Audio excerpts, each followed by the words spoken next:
February 26th, 1991. Southern Iraq. The rain is torrential. It is a thick black deluge mixing with oil smoke, turning the desert floor into a slurry of clay and misery. Major Hassan of the Tawakalna Division, the elite Republican Guard, wipes the grime from his periscope. He holds his breath. Through the murky green tint of his passive night vision, he sees it. A monster. A lone American M1A1 Abrams tank. It is not moving. It is listing heavily to the right. Its tracks churned deep into a wadi, a muddy ravine. It is trapped. The engine is silent. It looks like a dead beast, abandoned by its herd. Hassan taps his gunner on the shoulder. He signals his two wingmen in their T-72 tanks to flank left and right. This is the kill they have been waiting for.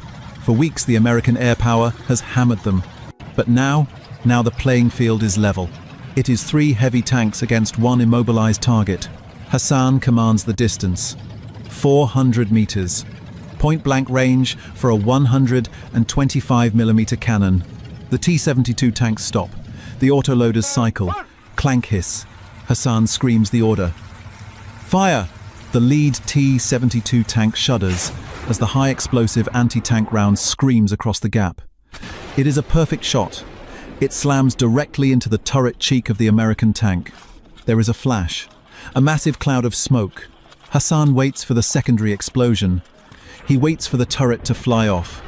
He waits for the fire. But the smoke clears. The American tank is still there. The armor isn't cracked. It isn't even dented. Instead, the turret of the Abrams begins to turn. It rotates with a terrifying hydraulic whine, faster than anything Hassan has ever seen. The barrel locks directly onto Hassan's tank. For the first time in his life, the Major realizes he is not the hunter, he is the prey. And he has made a fatal mistake. 1:30, the context. To understand the sheer horror of this moment, we have to look at the battlefield of Operation Desert Storm. The world expects a grueling war. The Iraqi army is the 4th largest in the world. They are battle-hardened from 8 years of war with Iran. Their T-72 tanks, Soviet-made steel beasts, are considered formidable opponents. But the Americans are bringing something new. The M1A1 Abrams. This tank is 70 tons of classified engineering. It is powered by a jet turbine engine that runs on anything from diesel to tequila. But its true secret lies in its skin. For the Iraqi crews, the night is their enemy. Their Soviet optics rely on infrared searchlights, which act like massive flashlights in the dark, visible to anyone looking. But the Americans? They see in heat.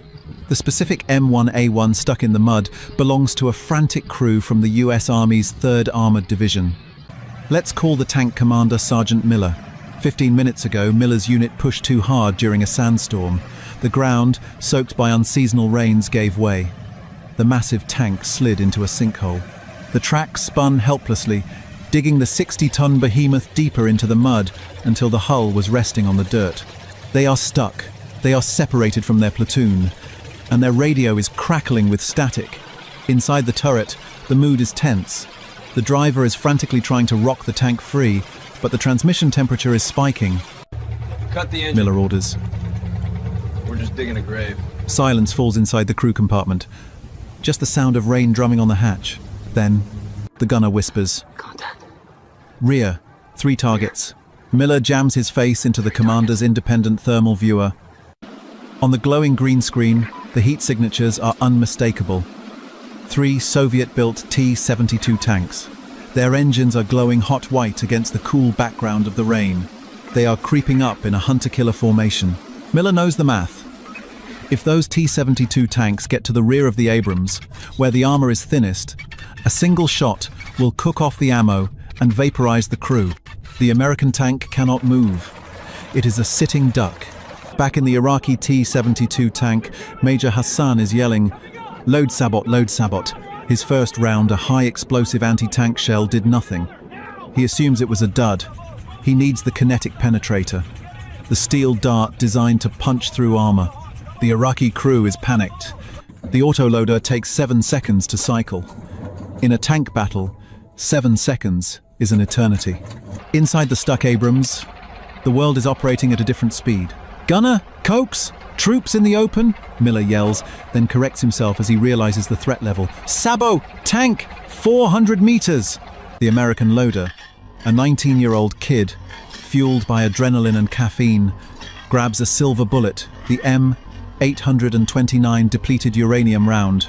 He flips it, shoves it into the breech, and slams the lever up. Up! He screams. The gunner, glued to his thermal sights, doesn't see a dark, rainy night. He looks through the TIS thermal imaging system. He sees the T-72 tanks clear as day. He can see the heat rising from their exhaust vents. He can see the Major's head sticking out of the hatch. The stuck Abrams might be immobile, but its turret is fully functional. The Iraqi tanks fire again. Boom, boom. 2 kinetic rounds slam into the front of the Abrams. The sound inside is deafening, like being inside a church bell struck by a freight train. The vibration rattles the teeth of the American crew. Dust falls from the ceiling. "Status!" Miller screams. "Systems green! We are still up!" The driver yells from the hole. The Iraqi rounds shatter on impact. They simply disintegrate against the angular, classified composite armor of the Abrams. Now, the American gunner has his crosshairs on the center mass of the lead T-72 tank. On the way, 5:20 the climax. The 120mm smoothbore cannon erupts. Because the Abrams is stuck deep in the mud, the recoil doesn't rock the tank. The energy transfers directly into the ground. The M829 Sabot round leaves the barrel at over 3,500 miles per hour. It crosses the 400-meter gap in less than the blink of an eye. There is no explosion on impact, just physics. The depleted uranium dart, dense and self-sharpening, punches through the front slope of Major Hassan's T-72 tank like a hot needle through butter. Inside the Iraqi tank, the pressure change is instantaneous and catastrophic. The round passes through the engine block, the ammunition carousel, and exits the rear. The turret of the T-72 tank pops off, thrown 20 feet into the air by the ignition of its own ammunition. A pillar of fire erupts into the rainy sky. Miller doesn't hesitate. "Target! Tank left! Fire!" The loader is already moving. He has the next round in before the empty casing hits the floor. The second T-72 tank tries to reverse. The driver is churning mud, trying to escape the monster in the wadi, but he can't escape the thermal sight. The Abrams gunner can see the heat of the friction on the Iraqi tracks. Boom! The second shot hits the turret ring. The T-72 tank stops dead. A second later, flames lick out of the hatches. The third Iraqi tank commander realizes the impossible has happened. His platoon has ambushed a stuck, helpless enemy, and they are being slaughtered. He swings his turret wildly, firing a desperate shot that goes high, missing the Abrams and exploding harmlessly in the desert. Target, tank right. The Abrams gunner adjusts slightly. The hydraulic whine is the only sound in the desert now. Crack. The third shot connects. The third T-72 tank explodes. Silence returns to the desert. The rain hisses as it hits the burning husks of the 3 Iraqi tanks. Inside the Abrams, the crew is shaking. They check their systems. No leaks, no fires, just a few scuff marks on the paint where the Iraqi shells impacted. So, how is this possible? Why couldn't 3 tanks kill 1 sitting duck? The mystery lies in the Chobham armor. Unlike the steel-cast armor of the Soviet T-72 tanks, the M1A1 carries a secret matrix of ceramic tiles, steel, and depleted uranium mesh. When a shaped charge or a kinetic dart hits this armor, the ceramic shatters in a specific way, disrupting the jet of energy and absorbing the force. The Iraqi soldiers were firing 1970s ammunition at 1990s technology. They were trying to break a bank vault with a hammer. Furthermore, the engagement highlighted the terrifying disparity in optics. The Iraqi Major Hassan thought the rain gave him cover. He didn't know that thermal imaging ignores rain, smoke, and darkness. To the American gunner, those T-72 tanks were glowing beacons of death. March 17th, 1982. The Polyarny Naval Intelligence Center, Murmansk Oblast. The air in Admiral Valentin Kozlov's office was thick with the scent of strong black tea and the faint, metallic hum of secure teleprinters. Outside, a relentless Arctic wind howled across the snow-covered Kola Peninsula, a sound Kozlov had associated with duty for 3 decades. His office was a sanctuary of polished mahogany and meticulously organized charts. a world of order built to counter the chaos of the unforgiving Barents Sea. On his desk, under the warm glow of a brass lamp, lay a file stamped Osobaya Papka special folder. It contained the overnight reconnaissance analysis from a recent NATO exercise in the Norwegian Sea, codenamed Alloy Express. Kozlov was a man of numbers, a naval officer who believed in the cold, hard mathematics of warfare. He knew the tonnage of every ship in the American Second Fleet, the range of their missiles, the sortie rates of their aircraft. His entire career was built on a foundation of predictable, quantifiable threats. But the data in this folder was different. It didn't feel like mathematics. It felt like a violation of logic. He stared at a series of satellite images and signal intelligence intercepts, his mind struggling to reconcile what the analysts were claiming with what he knew to be possible. The report detailed the actions of a single American carrier battle group centered on the USS Eisenhower. According to the data, this one group had, over a simulated 72-hour period, successfully defended against, tracked, and theoretically annihilated a combined force of over 200 Soviet aircraft and 30 submarines. It was a war game, yes, but the parameters were based on established Soviet doctrine, the massive multi-axis saturation attack designed to overwhelm any naval target. The numbers in the report claimed the attack hadn't just failed, it had been systematically dismantled before a single Soviet missile could have reached its primary target. Kozlov ran a hand over his tired face. It wasn't the defeat that baffled him. It was the efficiency of the annihilation. The report described a battle space hundreds of miles in diameter, controlled and sanitized by this single, floating fortress. It spoke of enemy aircraft being destroyed by missiles fired from ships over 100 miles away, of submarines being hunted and killed by aircraft they never knew were there. To Admiral Kozlov, a ship was a ship. You could sink it. But this report described something else entirely. It described a network, a single, integrated weapon that occupied an impossible volume of ocean space. He couldn't believe it. It felt like a deliberate piece of American disinformation designed to induce paranoia. Yet, the raw data from their own signals intelligence corroborated the claims. The sheer scale of coordinated firepower was a cognitive dissonance he couldn't resolve. It was a quiet moment of disbelief that would soon ripple through the entire Soviet Navy, and it's the kind of hidden history we explore every week here on Cold War Impact. If you enjoy uncovering these stories, consider subscribing. To understand the depth of Admiral Kozlov's shock, one must first understand the worldview of the Soviet Red Banner Northern Fleet. For decades, the Soviet Navy had been defined by a deep-seated inferiority complex. Born from the ashes of the Second World War, where its role was largely coastal and subordinate to the Red Army, the Navy looked across the globe at the uncontested might of the United States Navy with a mixture of envy and dread.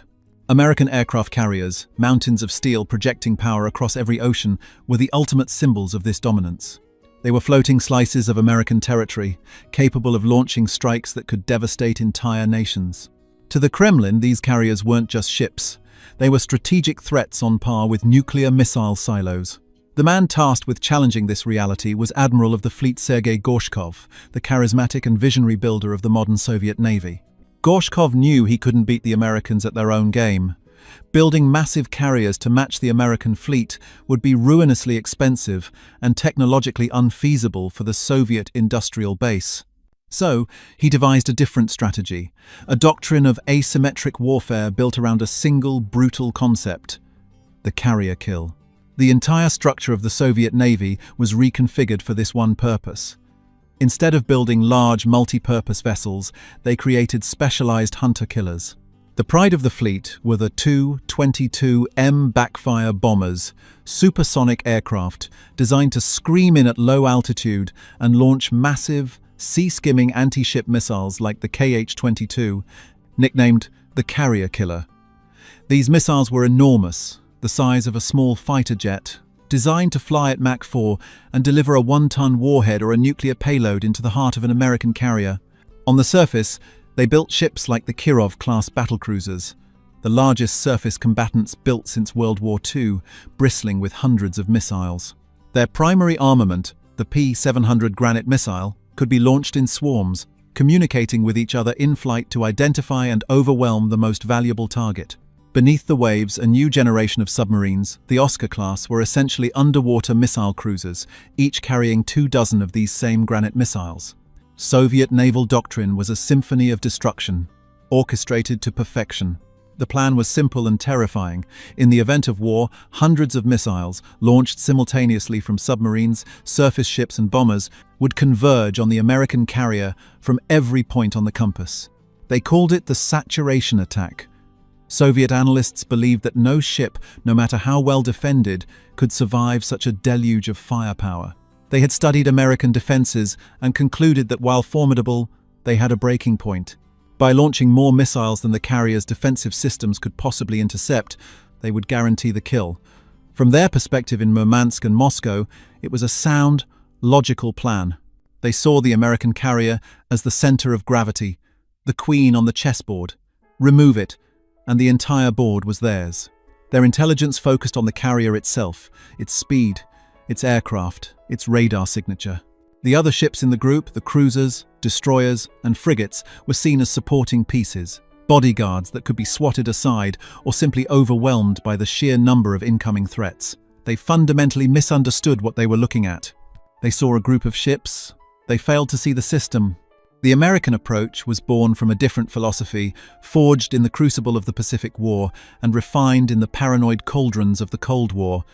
The US Navy didn't think of the carrier as a single ship, but as the heart of a living organism, the Carrier Battle Group, or CVBG. This organism wasn't just a collection of vessels sailing in formation, it was a deeply integrated, multi-layered network of sensors and weapons, a mobile ecosystem of lethality. Its purpose was not merely to attack, but to establish absolute control over a massive area of air and sea. The genesis of its modern form came from a chilling realization in the 1960 seconds and 70 seconds. The Soviet saturation attack was, in theory, a viable threat. The American response was not to simply add more guns to their ships, but to completely redefine naval defense. They created a series of concentric defensive rings, each designed to thin the attacking Soviet herd. The outermost ring extended over 300 miles from the carrier. This was the domain of the F-14 Tomcat. More than just a fighter, the F-14 was a fleet defense interceptor, a flying missile battery. Its powerful AWG-9 radar could track 24 targets simultaneously, and its primary weapon, the AIM-54 Phoenix missile, was a revelation. A Phoenix missile could engage a Soviet bomber from 120 miles away, long before the bomber could get into range to launch its own anti-ship weapons. A squadron of Tomcats could create a defensive wall of radar and missiles, so vast that Soviet bomber formations would be decimated before their crews even knew the battle had begun. The next layer, roughly 100 miles out, was where the true revolution in naval warfare lay. This was the kingdom of the Aegis combat system, first deployed on the Ticonderoga-class cruisers. The Aegis system was the stuff of Soviet nightmares. Its heart was the Spy-1 radar, a phased array system that could detect, track, and direct weapons against more than 100 targets, sea-skimming missiles, high-diving bombers, even artillery shells simultaneously. A single Aegis cruiser provided more air defense capability than the entire naval task forces of World War II. It was the ultimate shotgun, protecting the fleet from any leakers that might slip past the F-14 seconds. An Aegis cruiser didn't just defend itself. It defended the entire group, linking its radar picture with every other ship to create a single, unified view of the battle space. Closer in were the destroyers and frigates, forming a ring of anti-submarine warfare, or ASW specialists. Using sophisticated towed array sonar and helicopters, equipped with dipping sonar and torpedoes, they sanitized the water for hundreds of square miles, hunting the Soviet submarines that sought to get close enough for a kill shot. And beneath the waves, leading the entire group, was a silent predator of their own. One or more Los Angeles-class hunter, killer submarines, whose job was to find and destroy Soviet missile submarines before they could ever fire a shot. Finally, at the very center, was the last line of defense, the Close-In Weapon System, or CIWS. Mounted on every major vessel, the Phalanx CIWS was a radar-guided Gatling gun that could spit out 4,520mm shells per minute, creating a literal wall of metal to shred any missile that made it through the other layers. This was the weapon that Admiral Kozlov was reading about. It wasn't a ship. It was a moving fortress of integrated denial, designed with one goal: to ensure that the Soviet saturation attack would break upon its shields like a wave against a cliff. The Americans had understood the Soviet doctrine perfectly and had engineered a systemic counter. They knew the Soviets were aiming 100 spears at their heart, so they had built 100 shields, each working in perfect harmony with the others. The destructive power wasn't just in the carrier's A-6 intruder attack jets. It was in the F-14's long-range interception, the Aegis cruiser's omniscient gaze, and the submarine's silent hunt. To the Soviets, who thought in terms of ship-on-ship combat and missile exchanges, the sheer comprehensive nature of this defensive ecosystem was a concept so alien it was almost unbelievable. The build-up to NATO's Alloy Express 82 exercise was, for the Soviet Northern Fleet's Intelligence Directorate, a prime opportunity. These large-scale war games were a treasure trove of data, a chance to peek behind the Iron Curtain of American operational security. Soviet electronic intelligence, ELINT, ships, disguised as fishing trawlers, loitered just outside international waters, their antennas straining to capture every radar emission and radio communication. Spy satellites were repositioned for optimal coverage.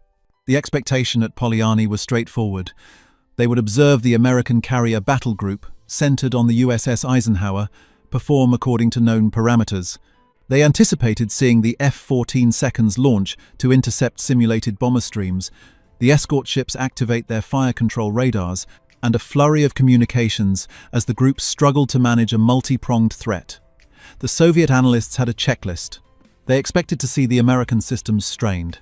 They wanted to measure the delay between target detection and engagement, to find the saturation point where the Aegis cruiser's computers would be overwhelmed, to identify gaps in the F-14's combat air patrol.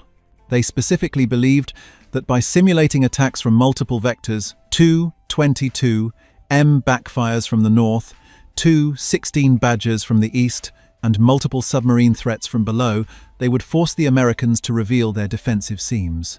Their entire doctrine was predicated on the idea that a sufficiently complex attack would induce chaos. They expected to hear frantic American radio traffic, see ships maneuvering in desperation, and witness the telltale signs of a system pushed to its breaking point. For them, it was a mathematical equation. They were adding variables of speed, altitude, and numbers, fully expecting the American solution to crumble under the pressure. The first reports that filtered back to Admiral Kozlov's desk were not shocking because of what they contained, but because of what they lacked. There was no chaos. There was no frantic radio chatter. There was an eerie, unnerving silence. The simulated attack began as planned. A wave of 42-22M backfire bombers was notionally launched from Soviet airbases, their flight paths programmed into the wargame. In the real world, these bombers would be screaming towards the carrier group at supersonic speeds. In the simulation, their electronic signatures and flight profiles were the enemy. From the Soviet listening posts, the first sign that something was wrong was the activation of the F-14 seconds AWG-9 radars. This was expected. What was not expected was the range. The American fighters saw the bomber stream from over 200 miles away. Then, long before the backfires could have reached their missile launch points, the intercepts began. The Soviet analysts listening in couldn't believe what their data was showing them. There was no frantic scramble. Instead, data links from an E-2 Hawkeye airborne early warning aircraft calmly assigned targets to specific fighters. One by one, Phoenix missiles were launched. On the Soviet intelligence plot, the icons representing their elite bomber crews began to blink out, one after another, at a range of over 100 miles from the carrier. They had been killed by an enemy they never could have seen. This was the first shock, the shock of lethality at an impossible distance.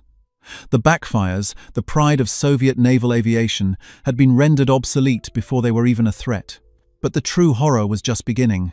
As the surviving bombers from the first wave continued their inbound run, they entered the engagement envelope of the USS Ticonderoga, the first of the Aegis cruisers. The Soviet ELINT trawler, the Belomori, registered the activation of the Spy-1 radar.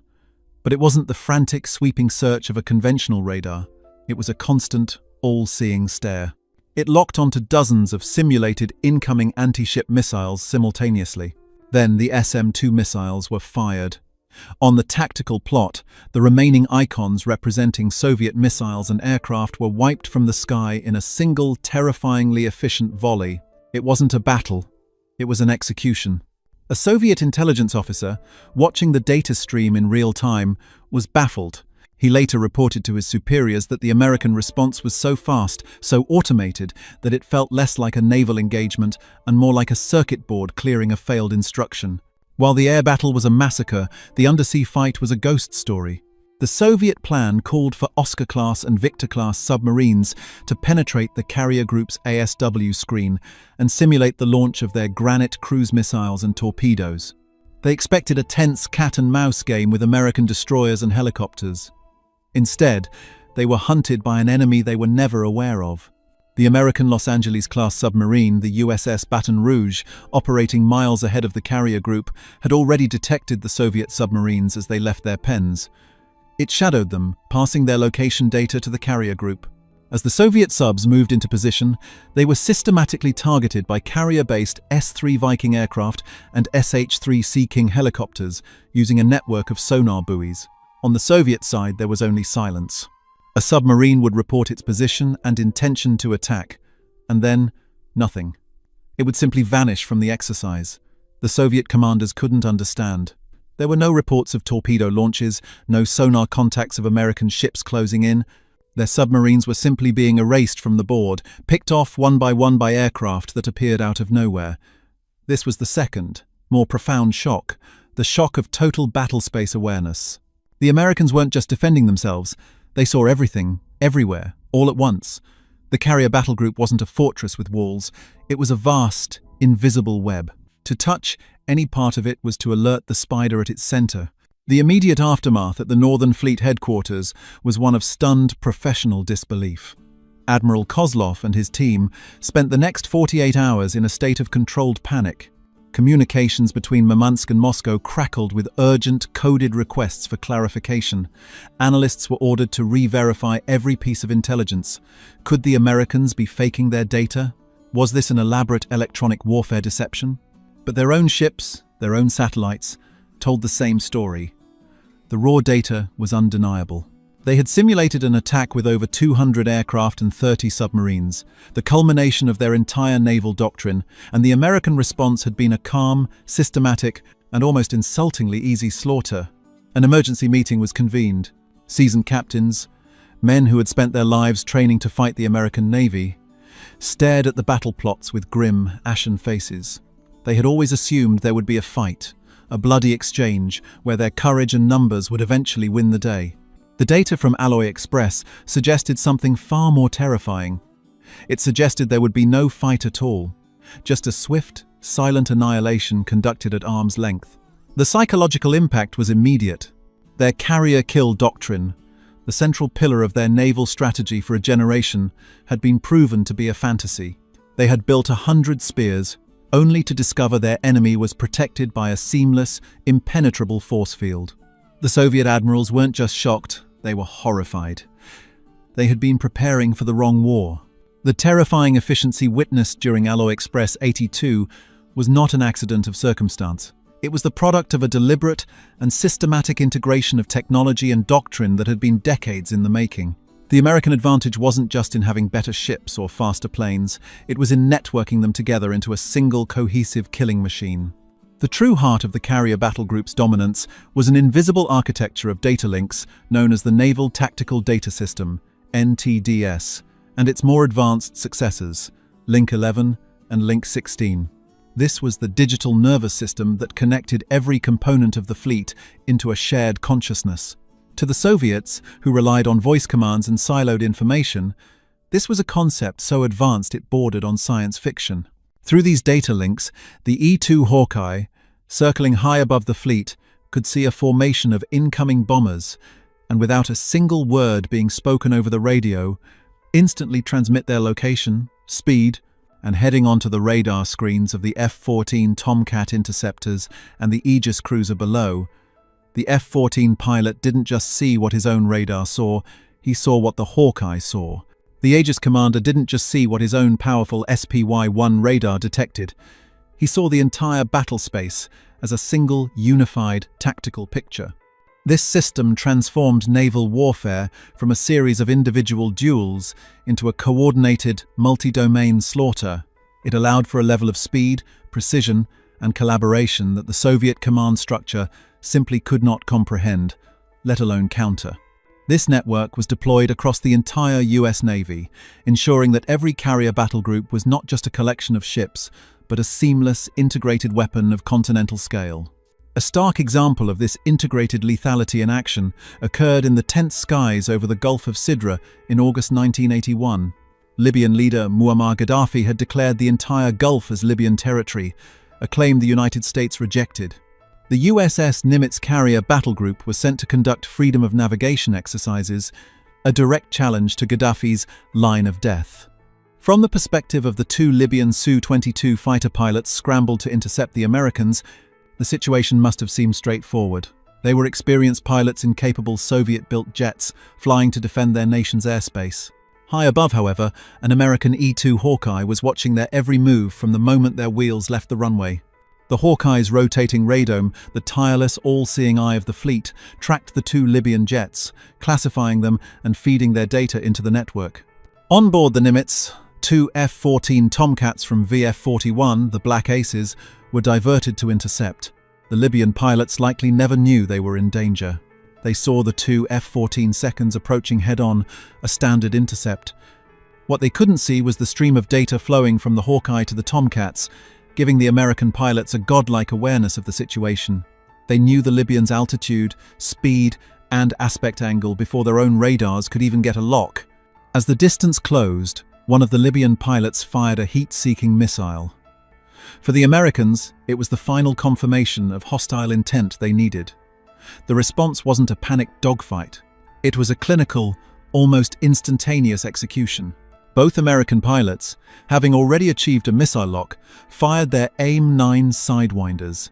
From the Libyan perspective, it must have been utterly baffling. One moment they were engaging an enemy, the next, both of their aircraft were disintegrating in balls of fire. The entire engagement, from missile launch to kill, lasted less than a minute. For the Libyans, it was a sudden, violent death. For the Americans, it was a textbook demonstration of the system at work. Detection by the Hawkeye, interception by the Tomcats, and a clean, efficient kill, all seamlessly coordinated through the network. The dominance extended to the silent, claustrophobic world of undersea warfare. Though here the shock was not of sudden violence, but of a slow, grinding, psychological dread.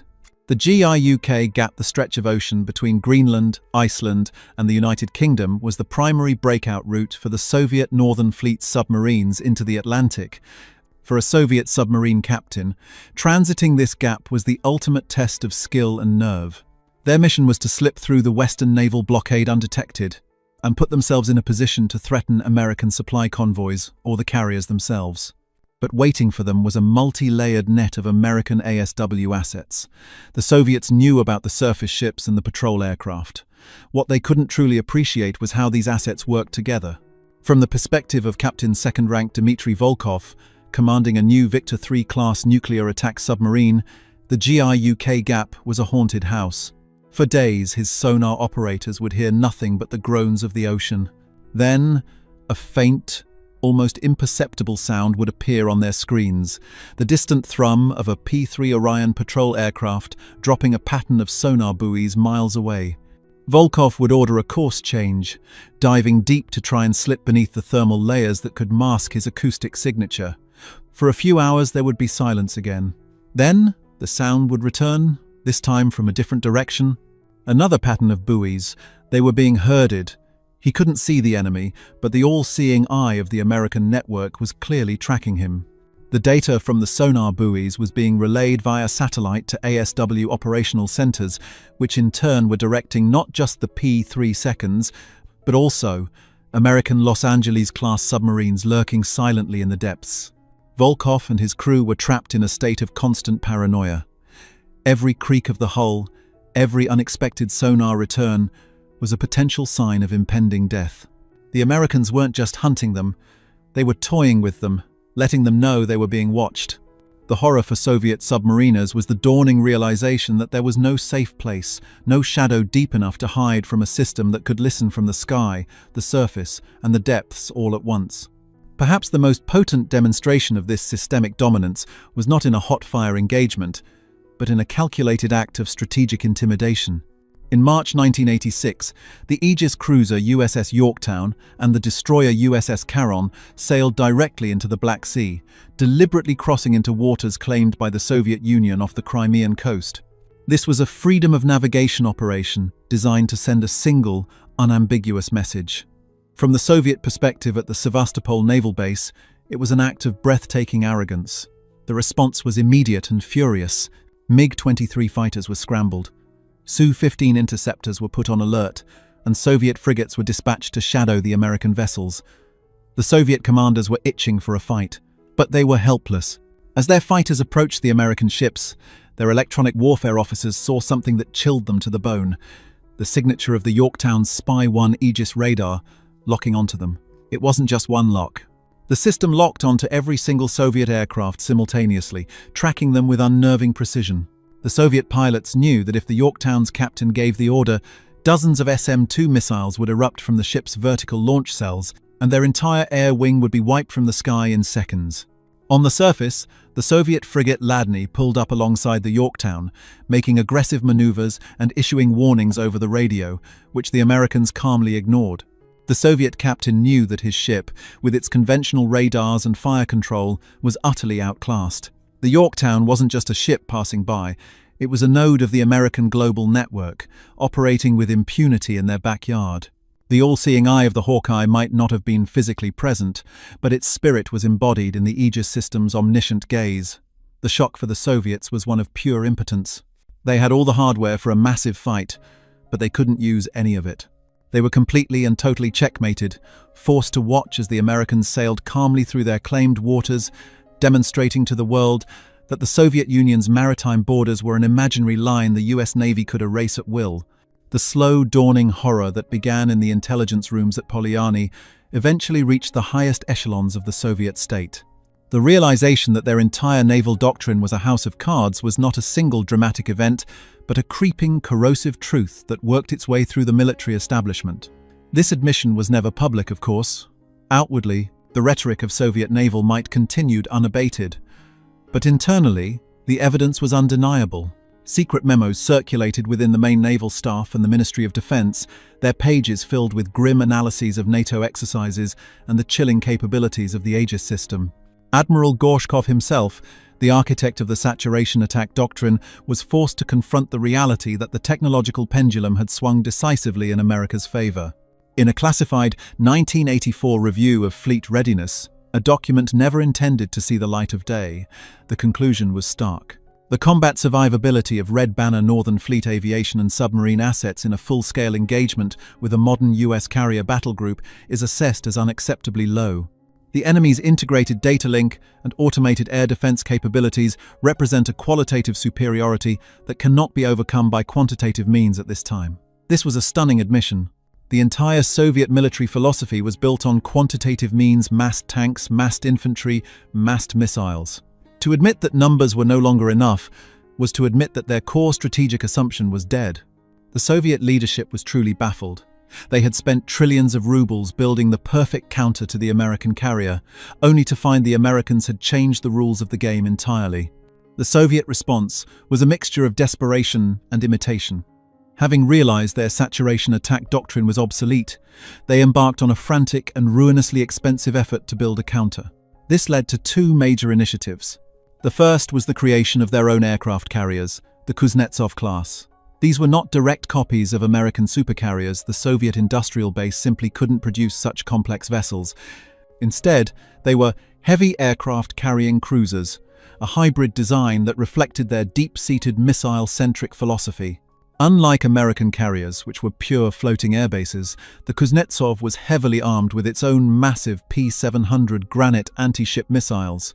It was a carrier that didn't fully trust its own aircraft.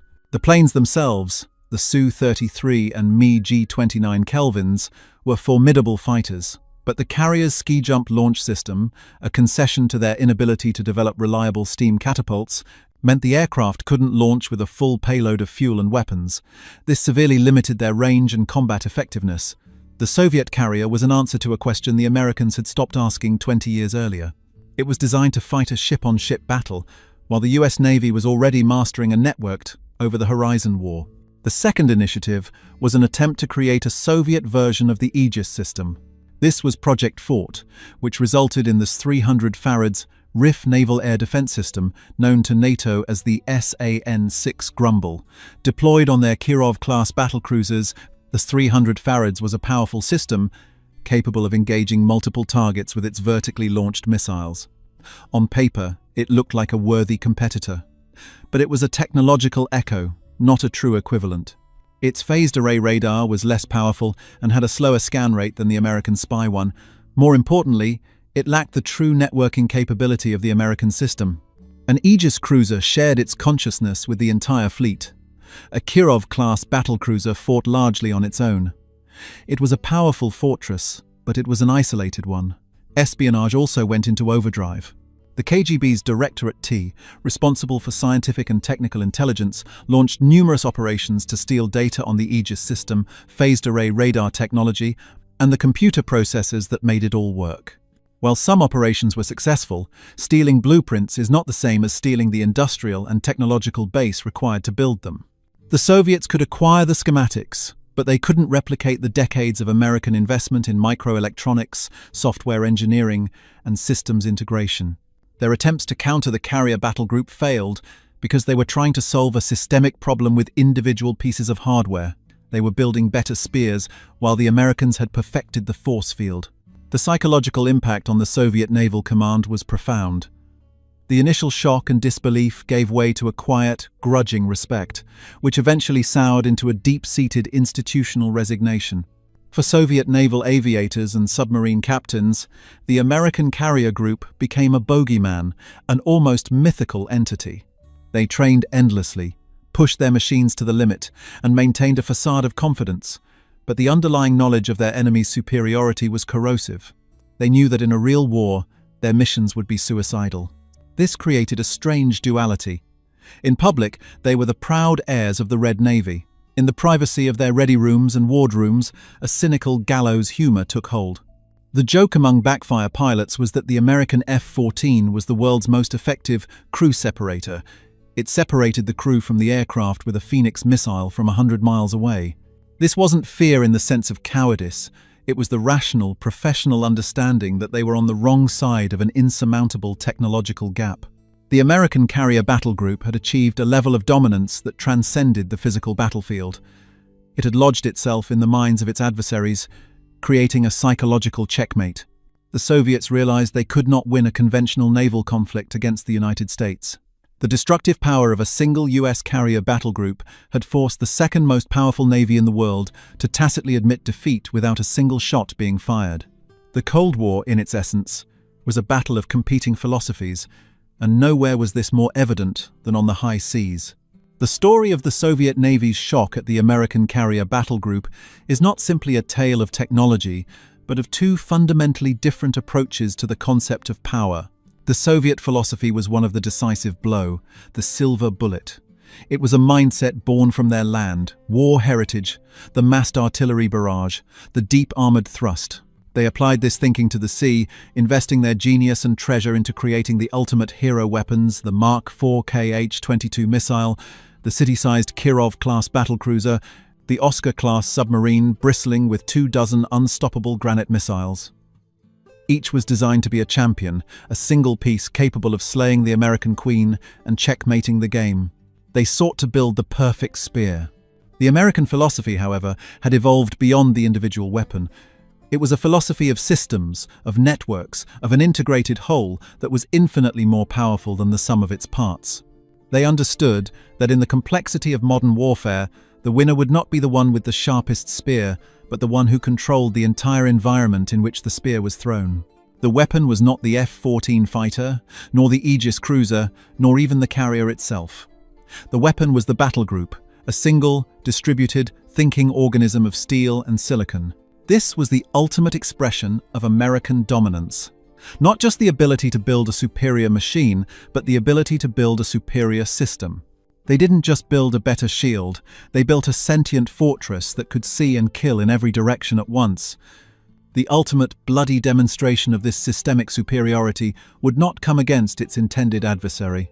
The Soviet Union, groaning under the weight of its own internal contradictions and the crippling expense of the arms race, would collapse before a final naval showdown could occur. But the weapon forged to fight it was about to be unveiled to the world. In August 1990, Saddam Hussein's Iraq invaded Kuwait, and the world watched to see how America would respond. The answer came in the form of Operation Desert Shield, and later, Desert Storm. 6 U.S. carrier battle groups, including the USS Ranger, Midway, and Theodore Roosevelt, converged on the region, forming an iron ring in the Red Sea and the Persian Gulf. This was the system, perfected in the tense cat-and-mouse games of the Cold War, finally unleashed in a full-scale conflict. For the world, watching the war unfold live on television, it was a stunning, almost terrifying spectacle. The level of coordination was something no one had ever seen. The E-2 Hawkeyes flew continuous orbits, their radars painting a complete picture of the airspace over Iraq and Kuwait, vectoring fighters to their targets with digital precision. The Ticonderoga-class cruisers, the descendants of the ship that had so shocked the Soviets, formed an impenetrable air defense shield, their Aegis systems standing guard against any potential Iraqi Scud missile attacks. From the decks of the carriers, a relentless wave of air power was launched. A 6 Intruders and F divided by A, 18 Hornets flew thousands of sorties, striking targets with a level of accuracy that seemed impossible. They weren't just dropping bombs. They were using laser-guided munitions to put weapons through the air vents of specific buildings. This was the culmination of the network. A satellite would identify a target, an AWACS or Hawkeye would manage the airspace, a tanker would refuel the strike package, and the fighters would deliver the payload, all working in a seamless, real-time symphony of destruction. The Iraqi military, a large and battle-hardened force, was systematically dismantled. Their command and control evaporated, their air force was swept from the sky, and their ground forces were left blind and helpless. The carrier battle groups provided the overwhelming bulk of the coalition's air power in the opening weeks of the war, proving that they were not just defensive fortresses, but the sharp end of America's global power projection. The Soviets watched in horrified silence. Everything their intelligence had warned them about in the 1,980 seconds was now being proven in combat. The speed, the efficiency, the total battle space awareness, it was all real. They had built a navy to sink a carrier. The Americans had built a system that could dismantle a country. In the end, the great Soviet Navy died not with a bang, but a whimper. As the USSR dissolved, its mighty fleet was left to rust. The half-finished aircraft carriers were sold for scrap. The Kirov-class battlecruisers, those behemoths bristling with missiles, were tethered to piers in Murmansk, their nuclear reactors cold, their hulls streaked with decay monuments to a failed doctrine. They were powerful weapons in search of a system that never truly existed. The American carriers, by contrast, sailed on. They remain to this day the centerpieces of American power, constantly evolving, integrating new aircraft, new data links, and new capabilities. The legacy of the Cold War carrier battle group is the very foundation of modern warfare. The concept of network-centric operations, of integrated, multi-domain battle, is the direct descendant of the philosophy that so baffled the Soviet admirals. The final poignant irony is that the Soviets always saw the carrier as the target. They never truly understood that the carrier was just the heart. The real power was in the invisible web of data that surrounded it, a web they could never see, but one that ultimately ensnared and crushed their grandest ambitions. They spent a generation learning how to kill a ship, while America had quietly perfected a new way to win a war.